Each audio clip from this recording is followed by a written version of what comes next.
Assalamualaikum guys, sekedar informasi nih. Jadi channel gue ini gue buat untuk kalian pencinta cerita-cerita berbau horor dan tidak masuk di akal sehat kita.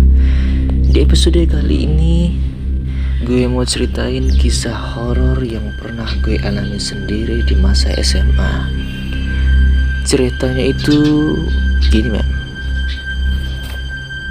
Suatu hari kami berencana untuk melakukan photoshoot di salah satu tempat.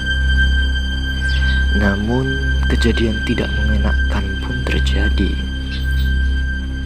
Setengah dari kami mengalami kerasukan massal yang membuat kegaduhan saat itu. Sampai salah satu dari yang kerasukan itu meminta kepala dari kepala sekolah kami yang tidak masuk di akal. Gue cuma mau ngingetin kalau video pertama ini gue buat cuma versinya aja dulu ya. Bagi kalian yang mau lihat video visualnya, jangan lupa next video ya. Dan sebelum lanjut video ini, jangan lupa subscribe untuk dan sebelum lanjut video ini, jangan lupa subscribe untuk kemajuan channel ini. Oke guys, bagaimana kelanjutan ceritanya? Inilah Alkisah, kisah seputar antara ada dan tiada. Bagaimana kelanjutan ceritanya?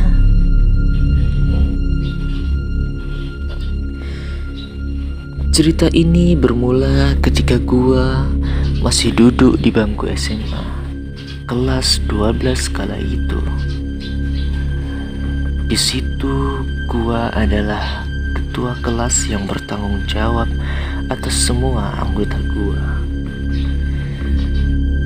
Kemudian gua bersama teman-teman gua berencana ingin melakukan photoshoot di salah satu pantai dan jaraknya sekitar 5 km dari sekolah gua. Tadinya photoshoot ini dibuat untuk menjadi pertinggalan dan kenang-kenangan sebelum kami mengakhiri masa SMA kami. Tetapi ya, siapa tahu akan jadi begini.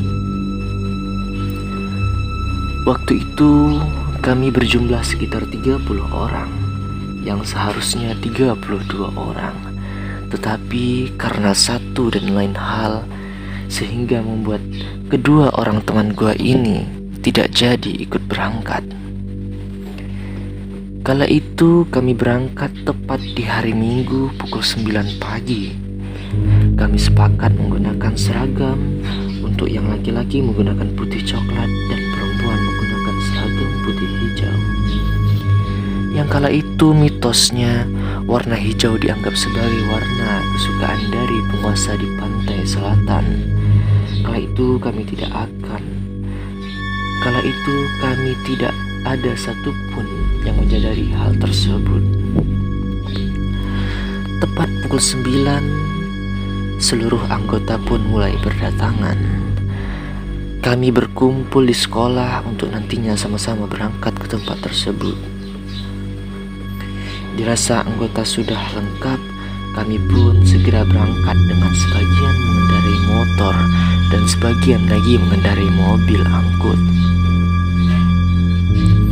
Sesampainya di sana, kami melakukan makan siang bersama dengan bekal yang sudah kami siapkan sebelumnya.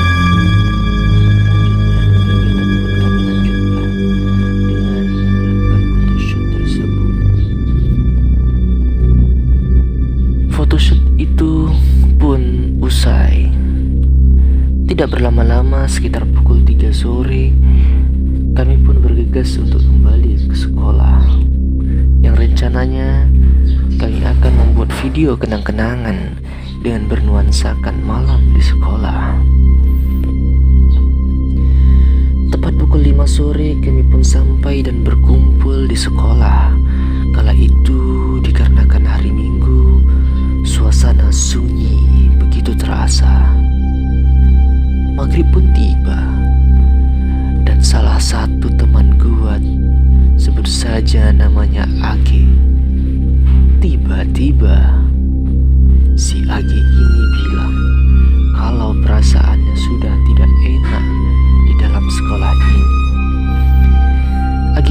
adalah salah satu teman gua yang katanya dia memiliki kelebihan yang diwarisi oleh neneknya untuk melihat makhluk-makhluk tak kasat mata.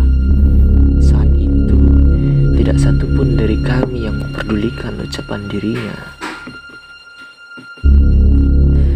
Kemudian, salah satu teman gua, sebut aja namanya D. Si D ini entah apa yang ada di dalam pikirannya. Tiba-tiba ia seolah-olah menentang makhluk yang ada di situ dengan berkata kasar dan berkata kotor. Lu bayangin aja men, di suasana maghrib si teman gue ini yang namanya D ini menentang dan ngomong kotor men. Inilah kejadian yang tidak diinginkan ini bermula. Nah, bagaimana kelanjutannya? Ikuti terus ya.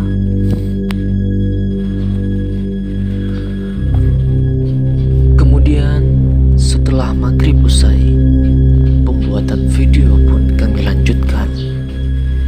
Entah siapa yang punya ide dan entah apa maksud dan tujuannya. Di tengah lapangan basket terlihat satu buah lilin yang menyala, yang rupanya itu adalah konsep dari video itu. Entahlah. Di situ gue udah ngerasa nggak enak hati dengan konsep itu. Dan kalian tahu lilin itu untuk apa? Dan ternyata lilin itu dibiarkan menyala di tengah lapangan, yang nantinya lilin itu akan kami kelilingi sebagai bagian dari konsep pembuatan video itu. Entah apa maksud dan tujuannya, perasaan gua pun mulai gak karuan saat itu. Di saat pembuatan video itu berjalan, entah apa penyebabnya, kalian tahu apa yang terjadi? Lilin itu pun mati berulang-ulang, seakan-akan pertanda ketidaknyamanan mereka terhadap kami di situ. Padahal saat itu tidak terasa angin sedikit pun, tapi entah mengapa lilin itu mati berulang-ulang.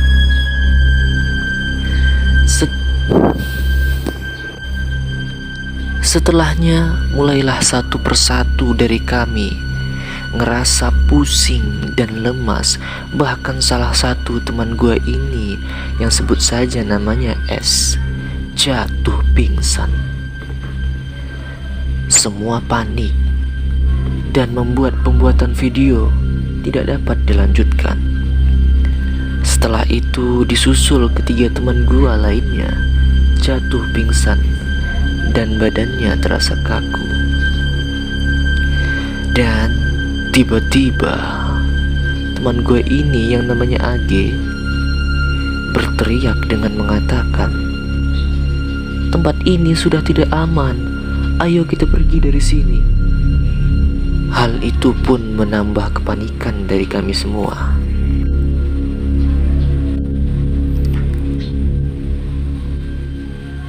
Melihat sebagian dari kami sudah tergeletak di lapangan dengan keadaan sedengah kemasukan, kami pun bergegas membawanya lari ke rumah teman yang jaraknya tidak terlalu jauh dari sekolah tersebut. Sesampainya di rumah tersebut, bukan malah berkurang, jumlah korban kesurupan makin bertambah menjadi 13 orang. Di situ ketakutan dan kepanikan pun semakin menjadi-jadi. Keriuhan ini membuat seluruh warga sampai dengan kepala dusun pun ikut melihat kejadian ini. Ada salah satu teman gua, sebut aja namanya SY. Si SY ini adalah salah satu teman gua yang kemasukan lumayan parah. Sampai-sampai orang pintar yang dipanggil pun tidak mampu menanganinya. Arwah yang masuk ke dalam tubuh SY ini yang membuat kami sangat menjadi ketakutan yang sangat besar ketika ia berkata kalau ia mau menumbalkan kepalanya dari kepala sekolah kami. Sontak ini yang membuat kami bingung gak karuan. Jam sudah menunjukkan pukul 10 malam, tapi semuanya belum berakhir juga. Kami pun tidak berani untuk pulang meninggalkan teman-teman yang masih dalam keadaan kerasukan ini. Orang tua pun mulai cemas, sampai ada yang langsung menjemput ke rumah itu. Sampai ada salah satu ayah dari salah satu teman kami ini, sebut aja namanya Ade. Ia berteriak menyuruh kami untuk pulang, dan sontak kami pun bergegas pulang dengan penuh ketakutan. Keesokan harinya, kejadian malam itu pun membuat separuh dari kami tidak masuk sekolah karena masih trauma terhadap kejadian itu. Sampai berita malam itu menjadi pembahasan seluruh warga sekolah. Alhasil, kami pun dipanggil menghadap guru BP karena melanggar aturan yang tidak meminta izin kepada sekolah untuk melakukan kegiatan di sekolah pada malam hari, sehingga terjadilah kejadian semacam ini. Dan kisah itu pun menjadi kisah paling menegangkan di masa SMA yang gue rasakan.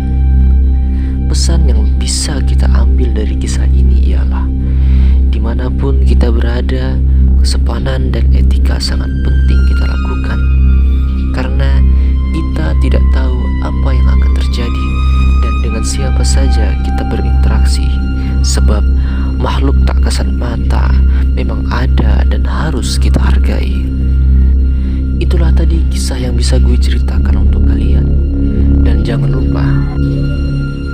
jangan lupa video visualnya ada di next video ya. Makanya jangan lupa juga untuk subscribe, like, comment, and share ke teman-teman kalian semua. Terima kasih. Assalamualaikum warahmatullahi wabarakatuh.